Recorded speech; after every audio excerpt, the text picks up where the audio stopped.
Baik, di kesempatan kali ini kita akan membahas tentang trik membangun kandang ayam broiler agar murah. Video ini cocok untuk teman-teman yang ingin mulai menjalankan peternakan ayam broiler atau teman-teman yang sudah berkecimpung di dunia ayam broiler namun kandangnya masih kandang konvensional dan ingin upgrade menjadi kandang ayam broiler tipe closed house. Nah, apa saja yang akan kita bahas?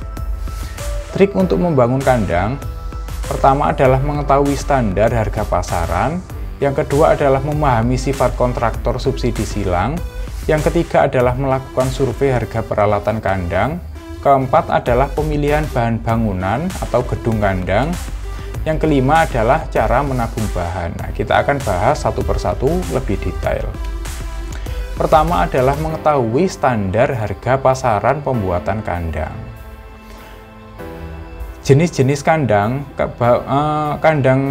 ayam broiler tipe closed house ini terbagi menjadi beberapa jenis, yaitu tergantung pada fasilitas yang ada di dalamnya.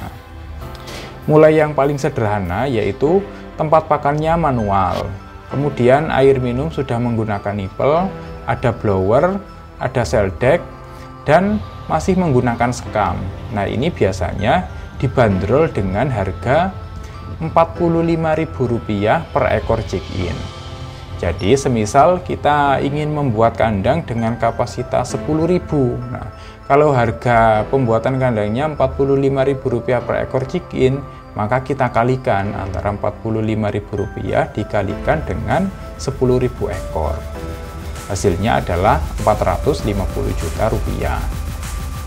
Kalau kita budgetnya lebih dari itu, kita mau yang pakan otomatis. Nah, biasanya harga pembuatan kandangnya Rp80.000 per ekor check-in. Misal kita mau buat dengan populasi 10.000, nah, tinggal kita kalikan 80.000 dikalikan dengan 10.000. Nah, nilainya adalah Rp800 juta. Itu adalah harga pasarannya. Nah, kalau kita ingin hemat bagaimana? Kalau kita ingin hemat, kita bisa belajar sendiri tentang apa-apa saja bahan yang akan diberikan oleh kontraktor itu. Nah, nanti kita survei, kita bandingkan dengan vendor atau toko lain, kita bisa belanja sendiri dan kita bisa melakukan perakitan sendiri. Kalau misal kita tidak punya tim atau tidak punya orang yang bisa, nah kita tinggal mencari siapa yang bisa mengerjakan itu. Ada banyak sebenarnya kontraktor kandang yang bisa yang orangnya bisa kita sewa atau kita hire untuk melakukan pekerjaan kita. Nah, yang kedua yaitu memahami sifat kontraktor subsidi silang. Ini pilihannya kalau kita tidak membangun kandang sendiri, berarti kita menggunakan kontraktor. Nah, kontraktor ini biasanya melakukan subsidi silang. Ada dua hal yang biasa disubsidi silang, yaitu antara pembangunan kandang dan juga harga peralatan.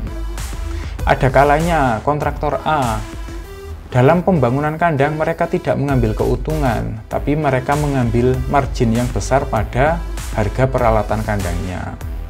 Ada juga mungkin kontraktor B, mereka di harga peralatan tidak mengambil keuntungan, tapi mengambil keuntungan besar di pengerjaan kandangnya. Nah, sebisa mungkin kita survei di mana harga kontraktor yang pengerjaan kandangnya murah dan juga kontraktor yang atau supplier yang harga barang-barangnya murah, harga peralatan kandangnya murah. Nah, itu nanti kita bisa membuat penawaran kita bisa meminta penawaran secara terpisah sehingga nantinya kita bisa mendapatkan harga yang terbaik. Kemudian yang ketiga yaitu melakukan survei harga peralatan. Ini yang sangat penting atau paling penting. Harga peralatan di toko A, toko B, toko C, supplier A, supplier B, supplier C. Kita bisa membandingkan antara harga dan kualitasnya. Karena peralatan kandang ini menyita budget yang sangat besar, nilainya bisa puluhan atau bahkan ratusan juta, maka akan sayang sekali kalau kita hanya percaya pada salah satu vendor saja tanpa melakukan perbandingan harga. Kemudian yang keempat adalah pemilihan bahan bangunan gedung. Nah, Kandang ayam broiler tipe Kozo sendiri memiliki tipe bangunan yang bermacam-macam sesuai keinginan kita.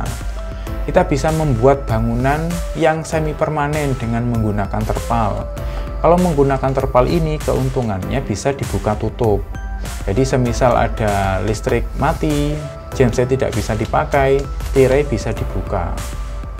Ada juga yang tipe permanen, yaitu dengan menggunakan tembok.